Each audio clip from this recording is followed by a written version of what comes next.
I'm Alex Brennan, Vice President of Project Management of JDL Corporate Interiors. We're on site here at 152 Grove Street in Waltham. Site selection for this facility started in 2018, and we've been working on pre-construction since 2019. There's been a total of 4 construction phases. The first started in 2020.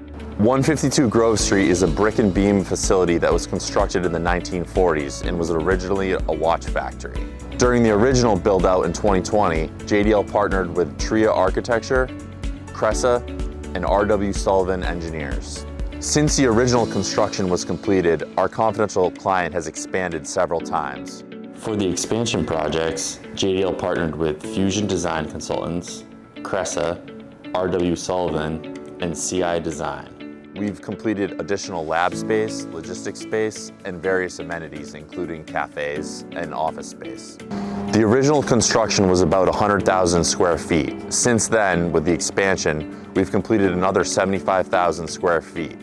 Inside of this part of the facility is where we completed the phase 1 construction. A couple of interesting facts about the facility. As I mentioned earlier, it was a watch factory previously, which caused a lot of contamination in the soil. So when the building was purchased and redeveloped, there were a lot of environmental mitigation practices that took place, and we were a large part of that as well. I'm Joel Qualified Superintendent of JDL Interior Corps. I'm Matt Patching. I'm the Assistant Project Manager here in Waltham. We're standing here in front of the Northeast Lab. This is phase 1A in this project. The challenging part of this project was turning part of the original build-out, existing office space, into the state-of-the-art lab space you see behind me now. The challenges in this were logistics, timing, and schedule. Part of working in an older building like this is we don't have up-to-date as-built and things like that, so it involved being flexible and using a lot of our problem-solving skills in order to solve problems as they arise and completing the project on schedule. This project also happened during COVID, which created several supply chain issues for us. For example, our overhead ceiling panels took a lot longer to get here than we imagined, as well as our lab benches themselves. One creative way we dealt with some issues here with working in the existing space was actually pulling out one of the windows and turning it into a functional construction entrance for our workers. That allowed us to enter and exit without disturbing the client. An additional challenge of this project was tying in the existing MEP system into our new lab space without disturbing the office tenants. This involved a lot of communication, planning ahead, letting them know when we're going to be doing these tie-ins and having everything lined up so that we can install the same day and finalize all those connections.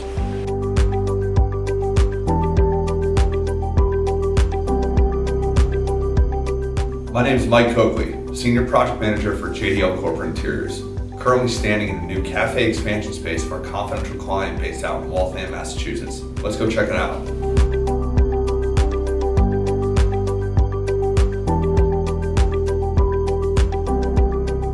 Some of the unique features here in the cafeteria first are the exposed brick and beam ceilings with the technical panels high up above them. The second being the stadium seating that fits in for a town hall meeting, where behind us we can see the projector screen and the entire company can then sit in this cafeteria.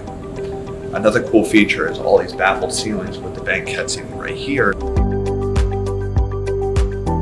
In preparation to build this cafeteria, there was serious coordination that needed to be done, not only for this area that we're standing in now, but also the adjacent showers and bathrooms, where we needed to cut open the entire concrete slab, install the plumbing pipes under the ground, and making sure that everything was connected and everything was synced up with one another for those bathrooms and showers to be operational. Once those were completed, we then went into the stadium seating. This stadium seating needed to be framed to a T in order to fit this exact mold and this L-shaped figure that you see here. The stadium seating was then built by our mill workers, who had to hand make the wood that you see here, and then they also had to perfectly measure for the steel railings and the individual cable rails that are along the sides of the stadium seating. Part of this huge upgrade to their confidential client's facility is making sure that their shipping, receiving, and/or logistics space was built prior to doing anything else in this facility as well. The logistics space is their main hub for shipping, receiving any products that are put both in the cold rooms and in the Azenta units that we'll show you guys later on. Part of the phase 2 project was building these brand new cold room facilities for our confidential client. We're currently standing in their old cafeteria space, which is comprised of now 2 huge cold rooms that are made up of over 2,000 square feet entirely. These cold rooms serve as the main hub for keeping their products fresh and easily accessible for when they want to ship them out to each of their clients.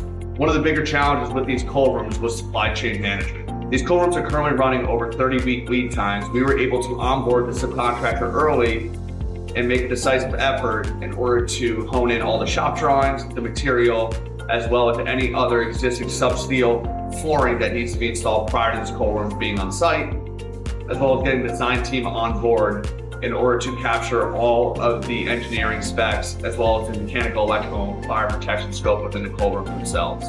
So we're currently standing in the Azenta room in our confidential client's facility. These 2 big machineries next to us house a lot of product for this client. They will distribute this product over through their logistics space, and then they will ship and receive it to everywhere throughout the world. In order to build these units and making sure they fit into the room, we needed to raise the roof, we needed to cut the roof open, and then we needed to install these robotic mechanical machines. These are the brains of the 2 Azenta units. This Azenta unit here is 65 feet long. This is 25 feet long. They are the size of a 2 MBTA bus height. And these are the services. These goes to the roof with the condenser units, and they supply the power to the Azenta units. And they have to be kept at specific temperatures to maintain the products. When we began construction on this room, we had to build the room and the dimensions to the specifications of the Azenta team. That involved raising the roof, opening the roof, and making sure that we had enough height for these machines. And we also had to make sure we had the utilities in line. So we had to run power, condensate lines, and we also had to add a steel dunge to the roof in order to support these large units you see now. Another challenge in this room were the fire protection systems. We had to add 2 fire protection systems in this room. The first was the dry system, known as the Novec Investa. The Investa system runs inside each of these Azenta units and constantly measures the air for smoke.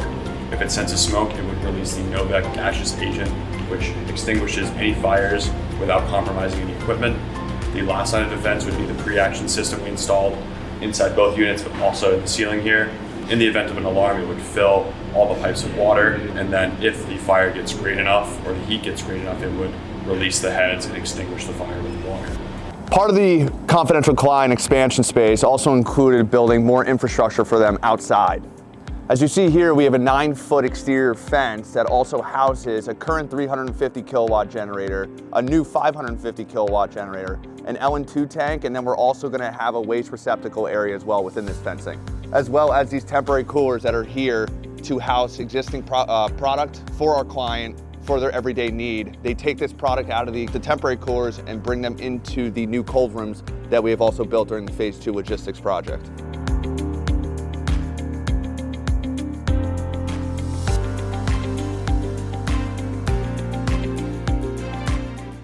Welcome to the roof of our confidential client's facility out in Waltham, Massachusetts. During the current expansion project, we built 3 separate steel platforms to fit an air handling unit, 4 cold room condensers, as well as 4 Azenta room condensers as well.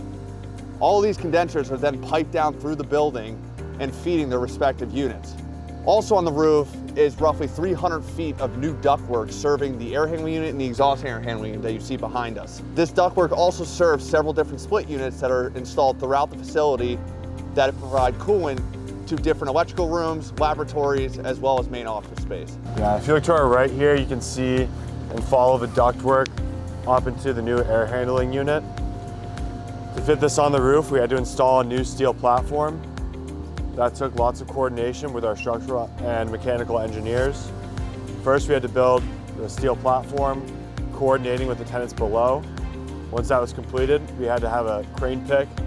We had a 300-ton crane here that was used to pick this Addison unit onto the roof.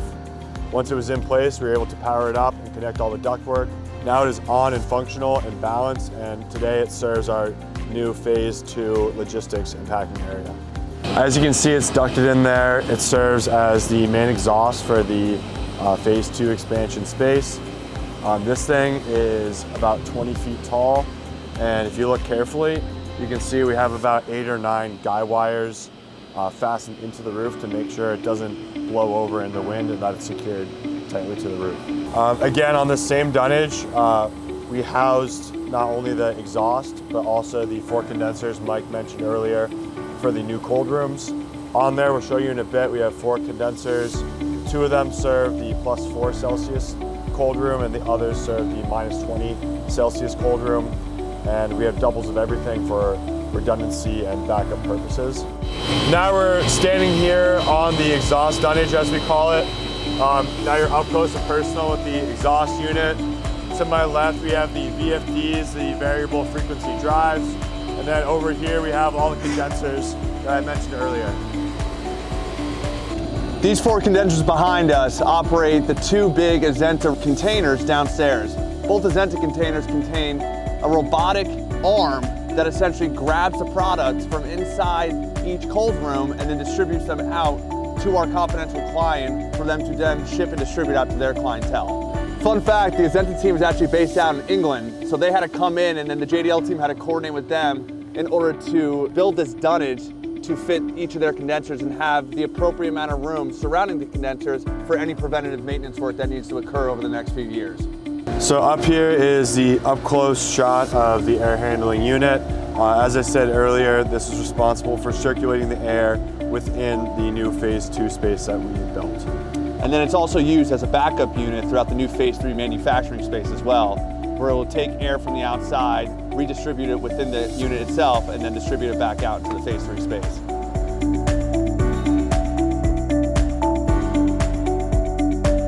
JDL needed to install overhead service panels that have direct affection towards these lab benches that were installed throughout this facility.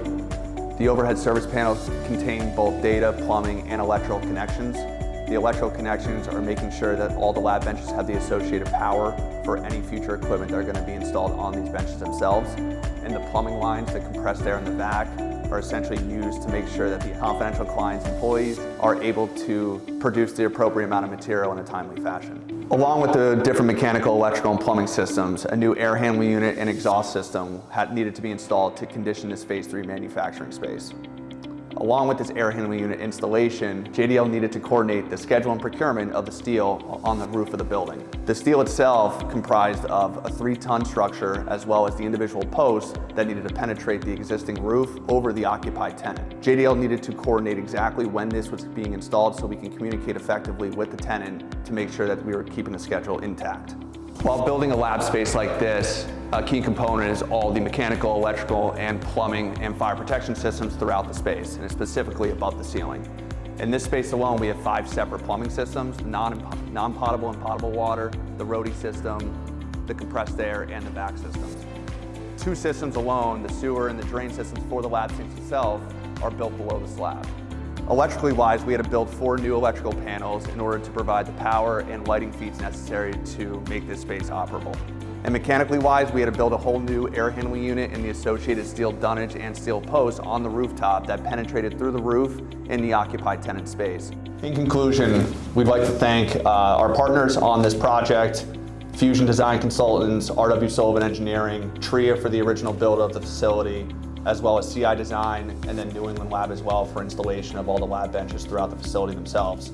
It took a tremendous amount of effort, coordination, and communication levels on all accounts, not just between JDL and the design team, but also between our confidential client, as they are both stationed here in the United States as well as overseas in England.